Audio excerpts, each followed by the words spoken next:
Good evening, my lovelies, and welcome. I'm Lady Creepypasta.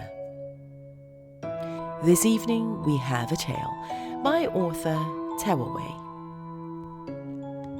Before jumping right in though, my dears, I would like to thank my dark family on Patreon for your continuous support, as it is you who helps keep this channel and podcast going. Family members such as Dawn Fritzwater, Melissa Perez, Honey Santiago, Oliver Dace, L. Andrew Augustus, Dana Fringer, Stephen Aguilera, Taylor Fluth, Jacob Schaefer, Bill Thornsley, Laura Setta Penry, and everyone else listed in the episode's description. If you too would like to join this wonderful ghouls and help support this podcast and channel, go to patreon.com/LadyMcCreepster for more information. But now though, my dears, it is time. So come, lean in closer, and we'll begin.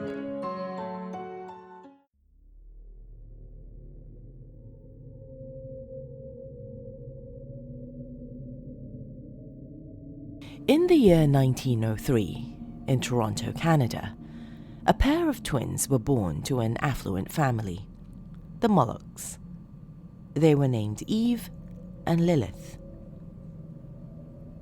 In almost every respect, these twins appeared to be like any other babies.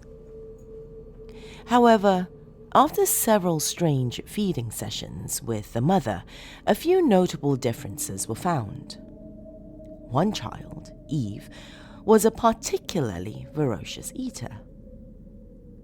Her mother would be left exhausted after every feeding and would need to feed the other baby, Lilith, first to ensure she'd be fed at all. Strangely, as well as her insatiable appetite, Eve would never spit up.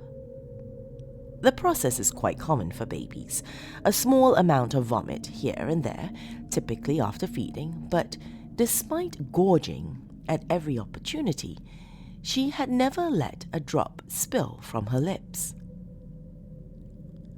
The behavior of the twins had begun to grow more and more concerning as Lilith started to develop an emaciated appearance. She would sway when sitting still, struggling to keep her balance. Lilith would also become very fussy when it came to feeding time. She wouldn't eat regularly, which concerned the parents, who attributed it to her sister's gluttony. As time went on, they hired a live-in wet nurse to help assist with Eve's hunger. She had begun to grow in size, both in girth and height, and her mother couldn't hardly keep up. Meanwhile, Lilith's emaciation would not be rectified through normal means. The parents had decided it was reasonable to keep regular appointments with a doctor. The doctor had found small peculiarities in both children. Eve was noticeably large for her age, appearing to be the size of a generously overweight toddler at the age of 2 months.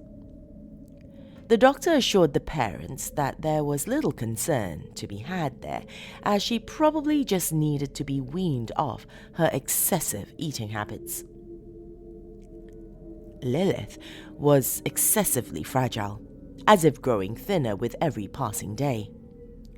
The doctor informed them that this kind of thing wasn't altogether totally uncommon in the womb, but there's no reason that kind of disproportionate nutrition should be happening after birth, especially with both children having the same access to food.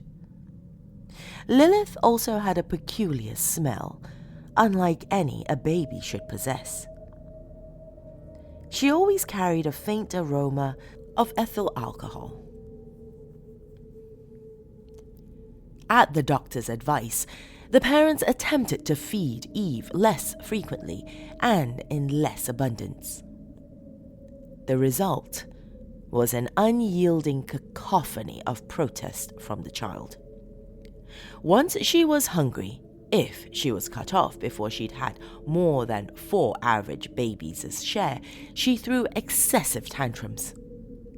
She would howl and wail for hours on end, only pausing briefly to catch her breath. The parents kept up with it as best they could, but in many circumstances it grew too agonizing to bear, and they would give in, feeding the child to her contentment. At 6 months, Eve began to walk.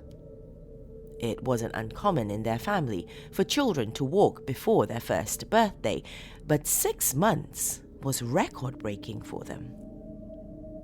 She wouldn't spend much time on her feet, but her ability to move was astonishing. It was also peculiar that she had already fully formed all of her baby teeth, which appeared to be abnormally large and dark. Poor Lilith, on the other hand, would never take a step in her life. She was eternally bedbound, lacking even the basic strength to crawl. Her pathetic frame looked like she would simply pass away at any second. When she would attempt to cry, little more than raspy screeches would leave her lips, associated with that same pungent scent of ethanol. Late in the evening, during one of the parents' more stoic attempts at starving off Eve's appetite, something peculiar occurred. She stopped screaming. Both parents, delighted with the turn of events, were happily able to return to sleep. The next morning, when they entered the nursery where both babies slept, they found something terrifying. To this day, the details are still debated, but a few facts in the issue seem to have been substantiated. The air was thin, hard to breathe, and smelled of a combination of alcohol and advanced decomposition. Baby Lilith was still in her crib, silent as a church mouse. Eve was on the floor, hunched over the eviscerated corpse of the wet nurse.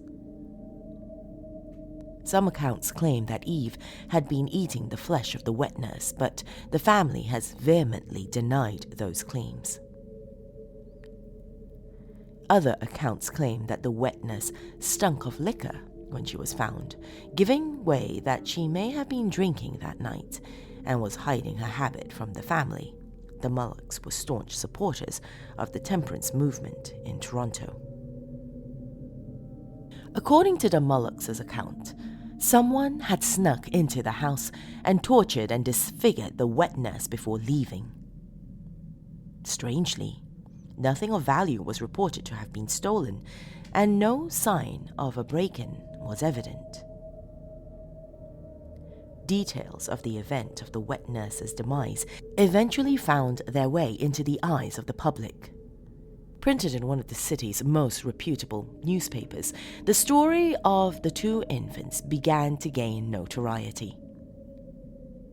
Eve and Lilith had been given the names Butter and Scotch, respectively. The negative press affected the patriarch, Stuart Mullock, quite badly in his business dealings. This drastically harmed the family's livelihood up until the night of the Great Toronto Fire. On the evening of April 19th, 1904, the twins were left with a relative of the family, Joseph, who owned a wholesale store on the northwest corner of Bay and Wellington. At 8:04 p.m., the first sightings of the Great Fire of Toronto were reported. A large chunk of the Bay Street corridor was lost in the flames, including the wholesale store the twins were in with their uncle. No one really knows the cause of the fire. Records show that there were no official victims claimed, as most of the buildings were empty shops or business buildings, but unidentified remains were found in the basement of Joseph's wholesale building, which is also believed to have been the origin point of the fire from an upstairs oven. The remains appeared to be that of an adult male, presumed to have been Joseph, but no skull was found, so dental records could not be corroborated. All the flesh was stripped from the bones. Claims supported by the family are that he was consumed by the fire and the skull was obliterated by falling rubble. But according to the volunteer firefighters who helped clear the ruins, there was no indication that the fire had spread to the basement in any capacity that could have cleaned the flesh off a human corpse. Neither Eve nor Lilith were found. They were assumed to have died, and their remains lost in the rubble, unrecognized and unclaimed during the cleanup of the fire's aftermath. To this day, locals say, in the early summer nights, you may smell smoke if you walk down Bay Street.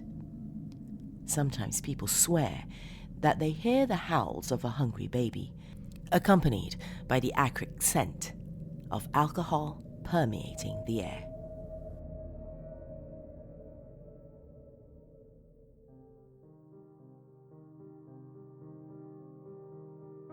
If you enjoyed that tale, my dear, and are watching on YouTube, please do be sure to give this video a thumbs up and leave a comment below, as this helps others find this channel as well. For those of you who are listening on the podcast, be sure to review this podcast as well on whatever platform you may be subscribing to.